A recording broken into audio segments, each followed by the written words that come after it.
Okay, so now once you decide, oh, it's not only targeting industry, it's also what's the other strategic goal of total war? Make it more So terrorism, make the war so horrible, industry, transport, and oil, of course, but then make war so horrible, terrify them, state-sponsored terrorism, that you're hoping that the people will do what against their government? Yeah, change it, revolution, yeah. There was an attempt to it. There was talk about it. Yeah, and who the Statue of Liberty, who, France. yeah, France gave that to us. To us. All right, so let's get to the things now that is now allowable for total war. And the first one, like justified now. These horrible things that would have been seen as uncivilized in a modern state, which especially much of Western and Central Europe and the United States and Japan thought they were. A modern civilized state would never do such things. First one's poison gas. And the first poison gas was done by the Germans. Chloroform and kind of like tear gas mixed together. They just opened up barrels at first and then hoped the wind would take it to the enemy. And if the wind shifted, it's right in your face. They would eventually use shells that would fire it. By 1918, 40% of all artillery rounds were gas rounds. The Germans first used it against the Russians in what is now Poland. Remember, it's a world war. So right about here was the first time. And it did cause mass panic with the Russian soldiers, but the Germans didn't exploit it. The next time they used it was right here near Ypres in Belgium. World War. The Germans used it against Canadian soldiers in Belgium. And the weird quirk of fate. The Canadians absolutely panicked. Their eyes begin to tear up, it just hurt. Eyes begin to burn. And I always think about how bad an eyelash in your eye hurts. Like, I can't do anything, there's an eyelash. Just imagine her eyes were literally corroding, is the way they said about it, just kind of burning. Lungs burned, the Canadians panicked, but the Germans, once again, weren't ready to exploit it. And that night, the British, who knew about the gas, they talked about it. They already were manufacturing gas masks, but they had a crude method that worked pretty well to stop chloroform gas. A cloth mask with one more thing. Yeah, urine. Cloth mask with urine. And it kept out the gas. Now, let's go two things about that. First off, yeah, that's better than gas. And secondly, think about it, it's yours. You know, it's not just one guy who drank a couple gallons of water for the regiment. No, it's yours. All right? So everybody go, all right, so, well, pretty soon, both sides had gas masks. And even though it would be terrifying as gas became more deadly, still, you get the gas mask on, you could fight relatively effectively, and in misery, hot, awful, can't breathe, but they can fight. It was pretty soon, by the end of 1915, it was clear gas did not work to break the stalemate. But both sides still kept trying it on top of everything else. So these are German soldiers advancing in gas masks on top, a German soldier with a potato masher, the grenade on the bottom, and that would become the iconic scenes of the war. Gee, I wonder if this guy who's writing a screenplay for this movie in the 1970s. Huh? 1970s. No, 70s. All Quiet was a novel from the 1920s. Maybe a science fiction movie. And they wanted a character, and they tried to, I can't think of any. I can't think of Darth Vader at all when I see this. Darth Vader is a German soldier with a gas mask. That was his design. And so with stormtroopers, which are the name of German attacking forces in 1918. Yeah, George Lucas read a lot about World War I. And that's where Darth Vader, so look at it next time, if you know who Darth Vader is, if you've seen Star Wars, I heard some people have heard of that movie. I waited in a very long line in 1977 to watch it. So back to this. So here are British soldiers. They tried the full face gas mask. Those are just too miserable to fight in. Those are Americans practicing in gas masks. Here are a couple Germans. Remember the hats I told you about they put on that would be under the helmets? That's what they look like. Gas mask and throwing one on the poor mule. The basic kind of gases, tear gas and chlorine would be used first. Phosgene was horrible. That gas would literally, if you breathed enough of it, would just literally eat away your lungs. The problem was all the first three were lighter than air. So they would dissipate as the wind went. The gas you have to know, the one that is the best example is mustard gas. Because it was kind of yellowish, but it was a little bit heavier in air, so it would sink into the trenches. It would sink into the dugouts. Not only that, it would stay in the soil for days if it didn't rain. And it was a blistering agent, meaning it would corrode or begin to burn your skin anywhere it hit, if enough of it got on. So the stories of men crawling in the dirt or trying to, or laying in the dirt to try to escape other gunfire, and their skin beginning to burn, horrible burns because of the mustard gas. And that would be the one, the Germans invented it. It would be used, it would be the prototypical gas because it was heavier than air. It was the most effective, but still not decisive. Here are burns on an American soldier. You see the burns? If that did it to the skin, just imagine what that would do to your eyes. These are British soldiers blinded by mustard gas.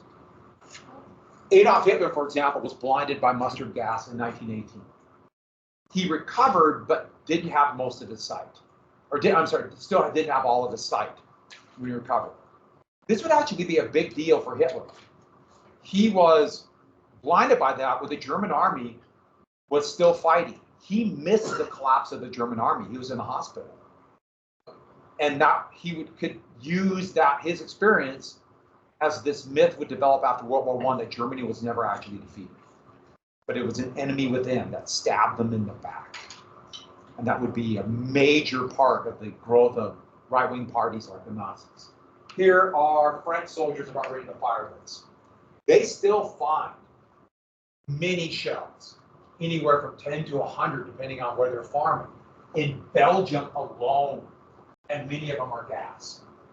There are still, on average, 10 Belgian farmers that are injured by their plow or whatever hitting unexploded munitions from World War I. They have an entire battalion in the Belgian army. That's all they do is explode unexploded munitions from World War I. When I was in Belgium, and this was in 2001, and when my wife and I backpacked across Europe, and we were on this tour, and the tour guide stopped, and he knows a farmer, and so the farmer was pulling out stuff that they picked up from World War I. It was like a corroded old pistol, a lot of stuff, pieces from barbed wire, some pieces, some shrapnel, and a hand grenade. And he offered the hand grenade to me. And it was corroded, and the explosive, the actual explosives also was just the shell, the metal shell that would break up. And I thought about it, and thought about it, and thought about it. But we were backpacking. We just had a backpack, and we were there for 7 weeks. And then we saw 3 more weeks. I thought I wanted to carry around a really heavy hand grenade. I'm so mad I didn't do it. But here's the funny thing. I could have brought it on the plane. This was before the September 11, 2001 attacks. Yeah, I could have carried it on. We were backpacking, so we brought like kitchen, things that we could cook with and stuff. So we had knives and stuff. We just carried them on the plane. That wasn't unusual. It just seems so weird today. But I'm still mad I didn't bring the grenade. So, gas did not break the stalemate. But, here's a dog with a gas mask. German horses, gas mask. You notice the eyes aren't protected. So they would be blinded and just led until they died. But gas as a weapon of terror in total war. There'd be a few instances where civilians would be hit. But in 1919, the plan for the Allies, the US, the British, and the French, were waves of bombers to hit German cities with gas. They knew bombs would not be effective. The heavily populated Rhine area, right here along the Ruhr River, is the most industrialized region of Germany. So they thought was, we'll lay a carpet of mustard gas on the civilians and cause mass terror. That was the Allied plan. And think about it for a second. Once you decide that they're targets, and these are British kids in 1940, there's pictures of German kids doing this too. This is a gas mask for a baby. This is a German in 1940. You have to have a little pump, constantly pumping it because they're not strong.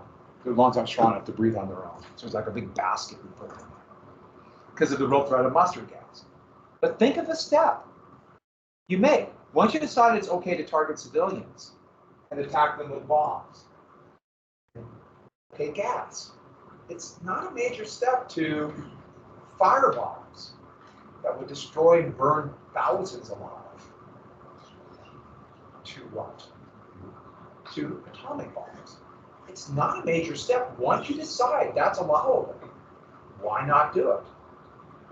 I mean, clearly the United States did this.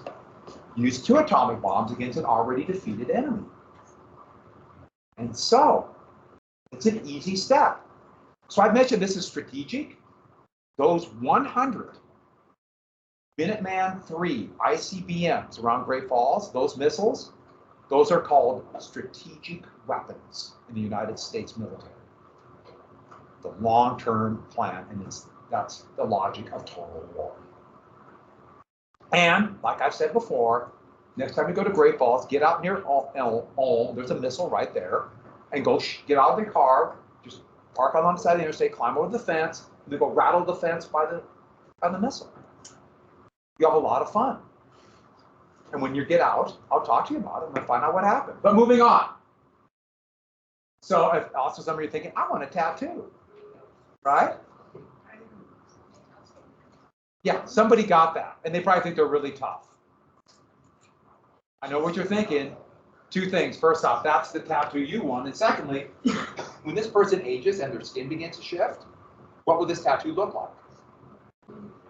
Blob. Okay, so. Yeah, that's pretty good.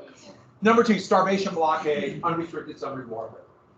So there have been starvation blockades and sieges forever. And this shows the amount of wheat, the main food source for bread and everything else. In Britain, 78% had to be brought in, 38% in Germany.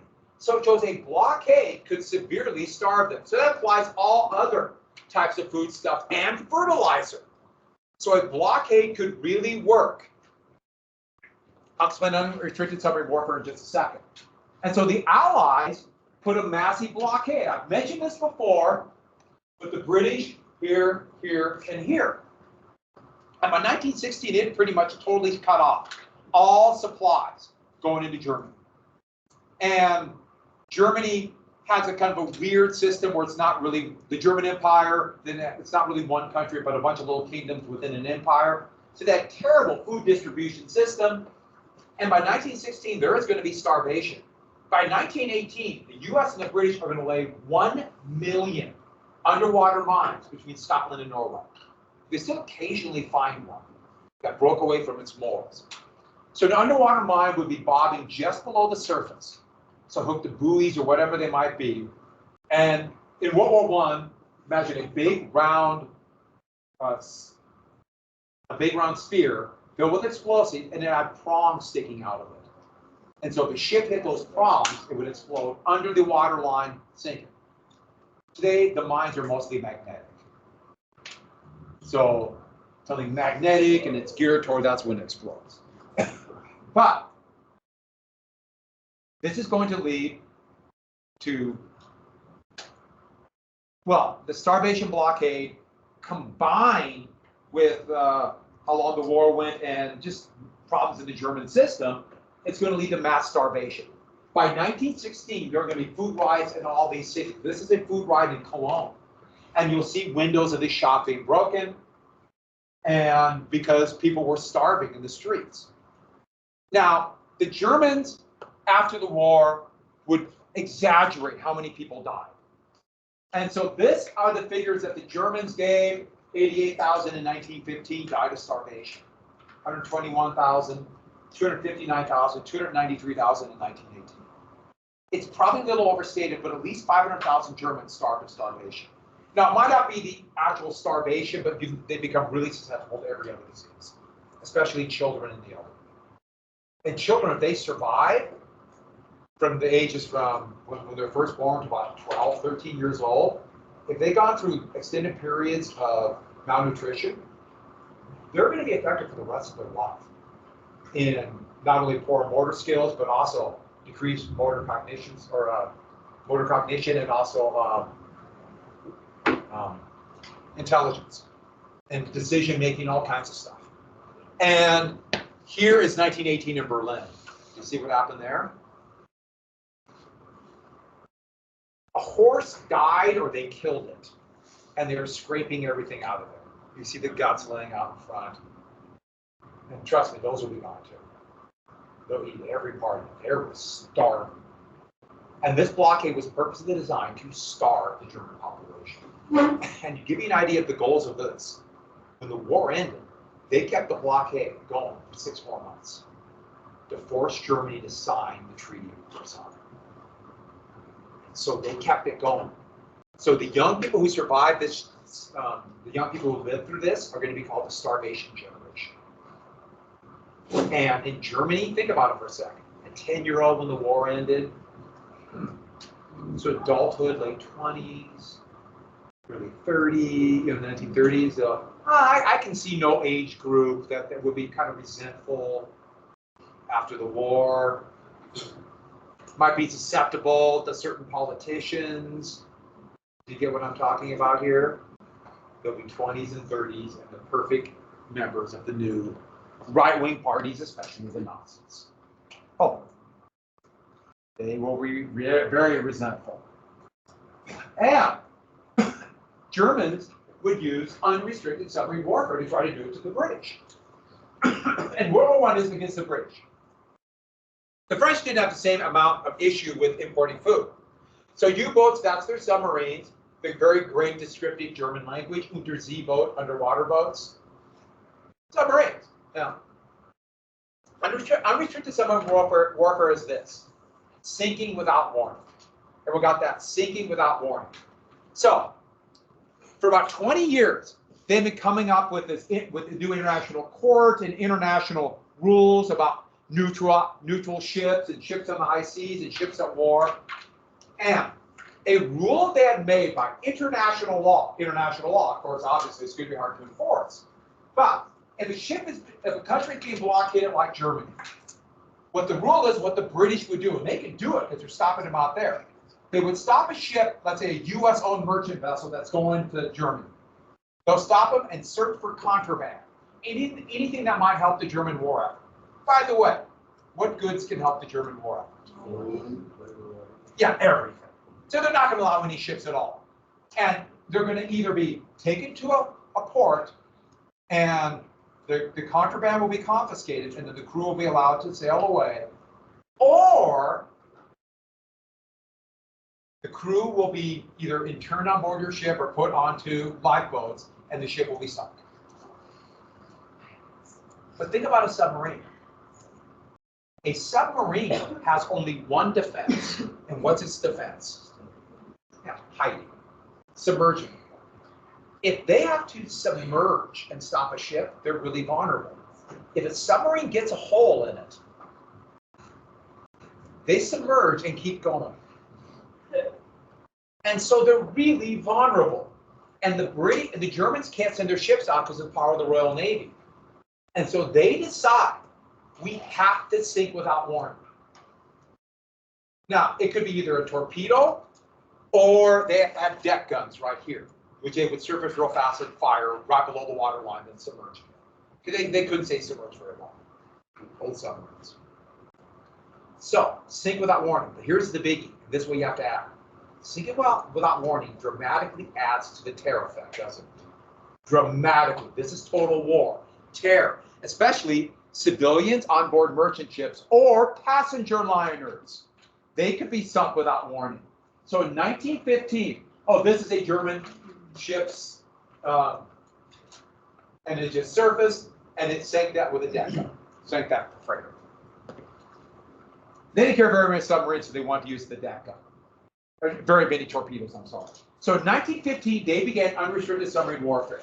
And they said all this area around Britain, any ships entering, they considered entering it, they considered helping the British war effort and should be sunk. But the submarines had such limited range and they had so few U-boats, they just basically put them right here and right here. So catching ships coming here.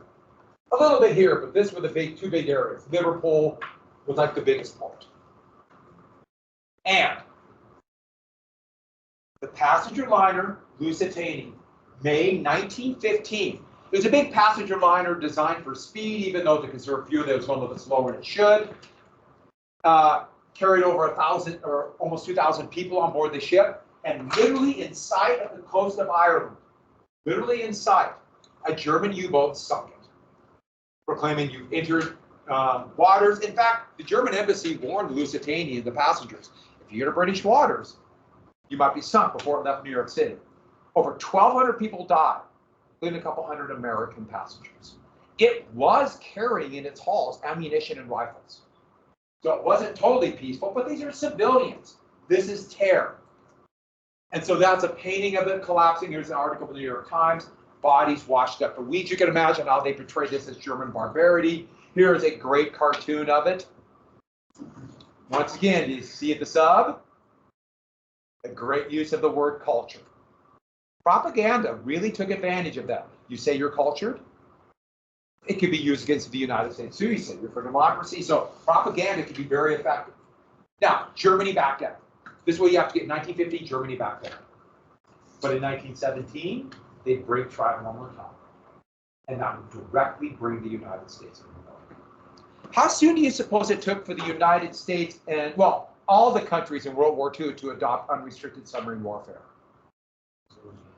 The moment war was declared.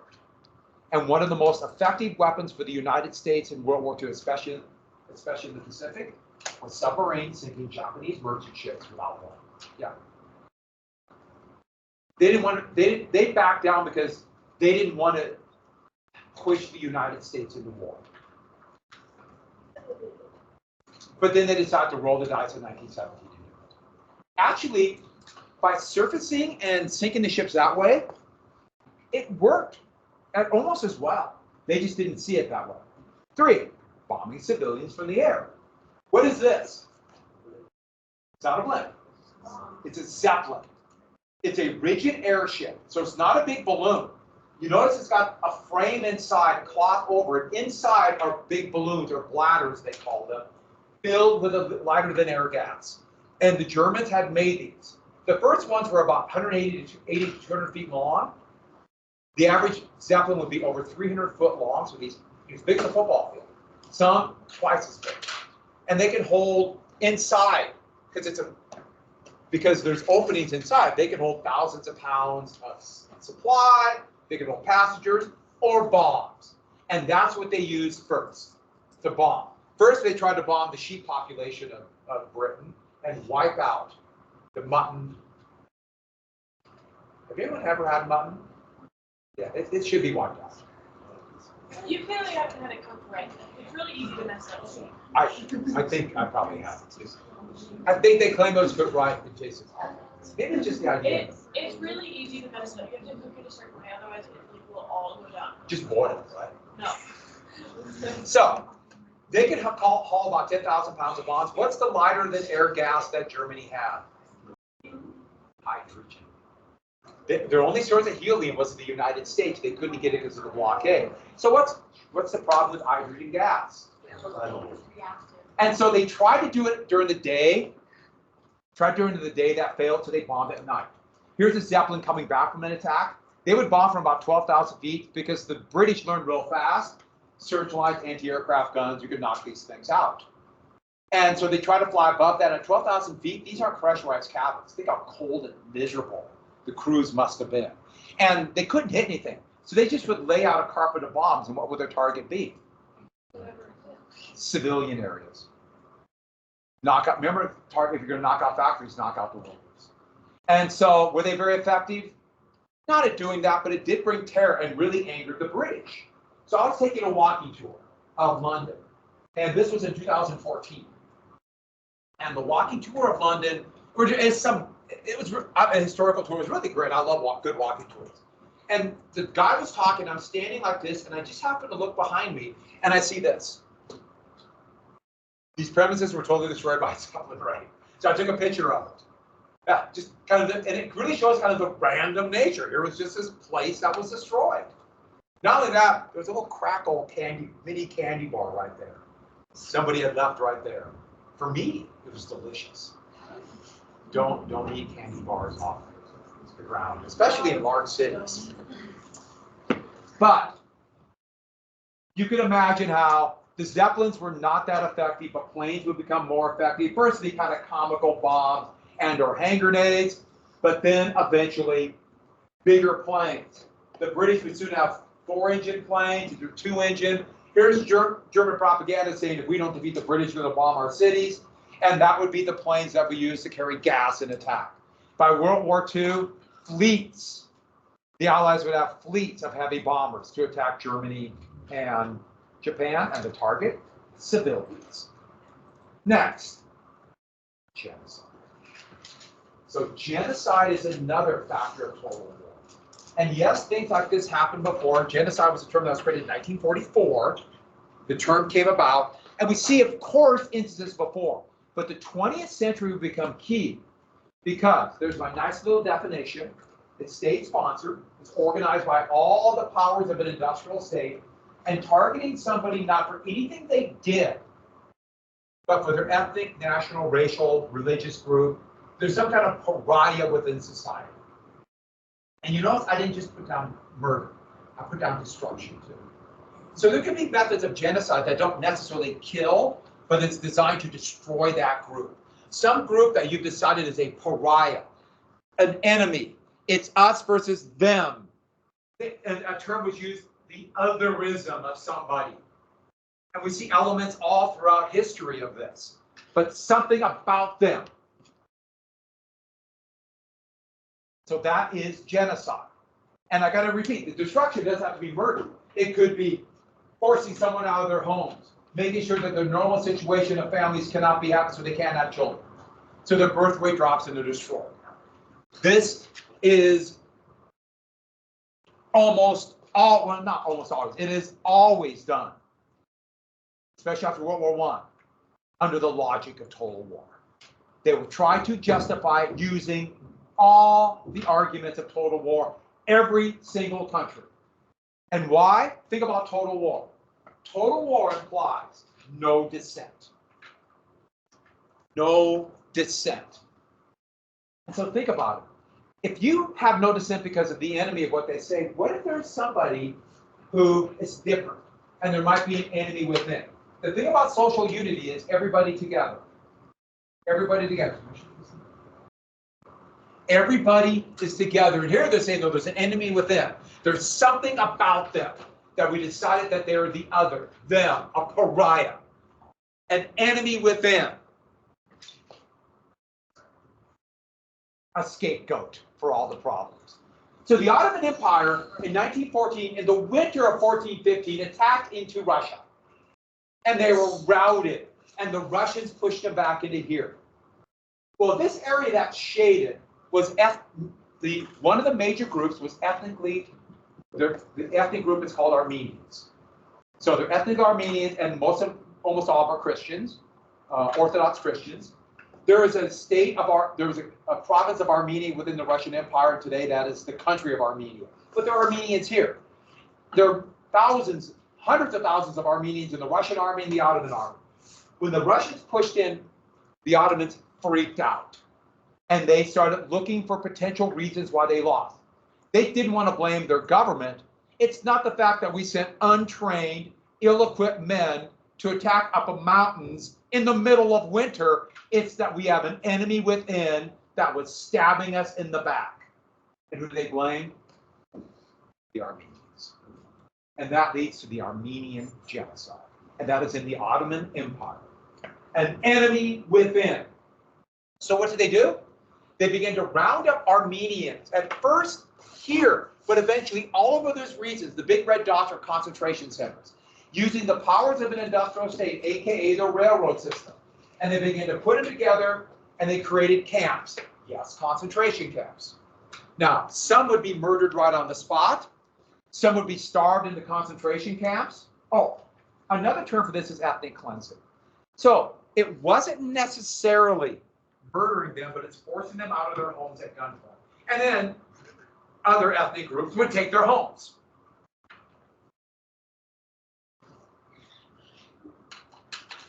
And you see these black dots? These are concentration camps. Where inside these camps, they would be perfectly starved, sometimes murdered, or marched into the desert of what is now northern Iraq to die in the desert.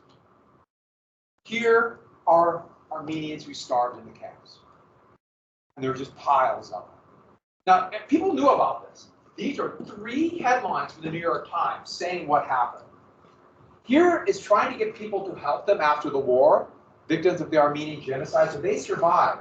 But for very macabre reasons that I can't figure out, they're posing in front of or behind skulls of those who died in the genocide. It's like easier that it's nothing wrong. Yeah, I think that's trying to say it, but it's pretty shocking to make them do that. You know, to get the stalls and pile them like that. We don't know how many they killed. Between 800,000 and 1.5 million died. How did the Germans feel about this? The Germans were appalled. Not only by the genocide, but the fact that their allies are doing this at a time wasting all the resources for this and not the war. But of course, no one could stop this on the Allied side because we're fighting a war. And that is a Ottoman official teasing little Armenian kids with food who are starving in the camp. So in 1938, Germany began. Everyone knew war was probably coming. No one exactly knew how. But the Nazi plan was to force, there wasn't very many Jews who lived in Germany, but to force those Jews to leave. And so they had begun a series of restrictions against Jews. And then they did another one, a series of restrictions after this thing called Kristallnacht. And they forced them out. Well, a couple of Hitler's advisors brought up a very good point. If we're at war, we know war is coming. This might embolden our enemies and give us more enemies, the way we're treating Jews. And Hitler brought up a very valid point. No, we want them to leave. We want them to kick them out of our country. That's our plan. And why no one cares? He said, today, who remembers the Armenians? And he said that in 1938. Now, this was before the final solution in genocide, which would all be done in total war areas outside of Germany. But he said they knew. Most of you probably knew about the Armenian genocide. At least knew some idea about it. What country refuses to admit this ever happened? Turkey.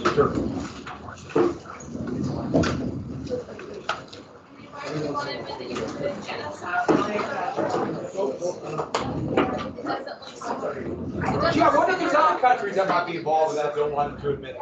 It's not very anyone involved to be like, oh yeah, you can do genocide. There's no winning because if you don't take it, you're bad.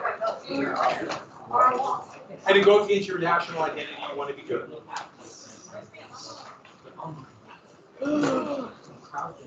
Do you? Oh shit.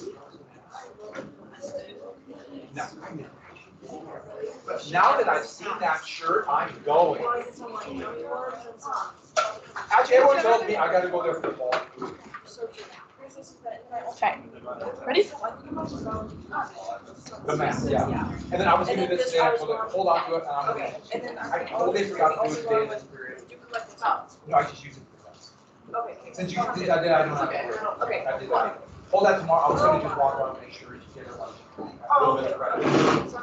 Because we went over in class. Did you like the video? I know, but the interviews I did. Yeah, I agree. It was hard to understand what they were saying sometimes. Especially- I know, why didn't you love titles? I know. It's all right. You let me let it go. I'll let it go, All right. You literally just got to school this period? Yeah, I was really, I got my meningitis shots. Oh, so you felt like. I was not doing those. I understand. Yeah, I understand. You better now, though? yes. Those things, It ain't They were hurt. wrong.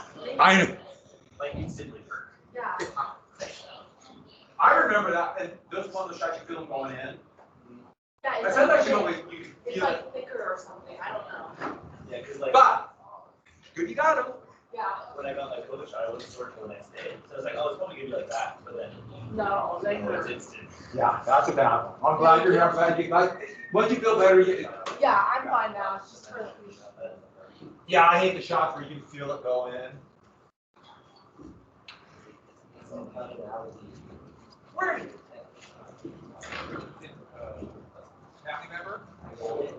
Oh, cool. Just part of this Iowa, my region. Live in Nebraska, you can't trust them. Yeah. They're not outside.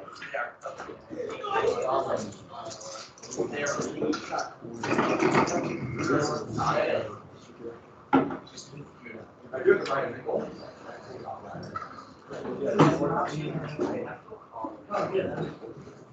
Oh, this is quite the awful picture to leave you with.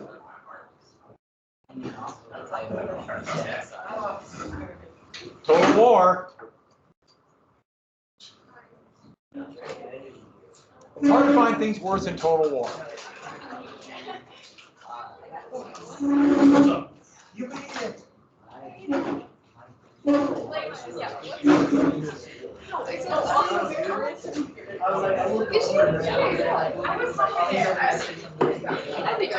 Get back over there. Do I get paid? Huh? You get paid? Boss will give you a hearty handshake. That's payment for his hard work. You give him a good yeah, I know, that's your job. I gotta shut the camera off. Oh, wait. You have one job to do. I don't think it's gonna work. No. So, in 3 hours. Then, Added it into it.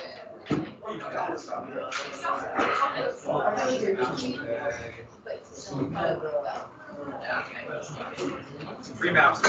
Sound good? No. Oh, take out the Espionage Act. It has to be in pen, everybody. Yeah, rip it off very carefully. Make sure your name is there.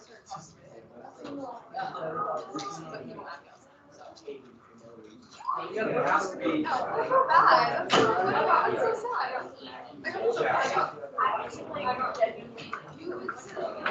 So the school district bought me.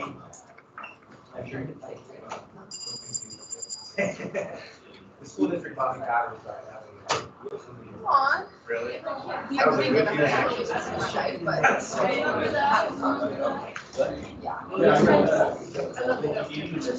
know it's not. No.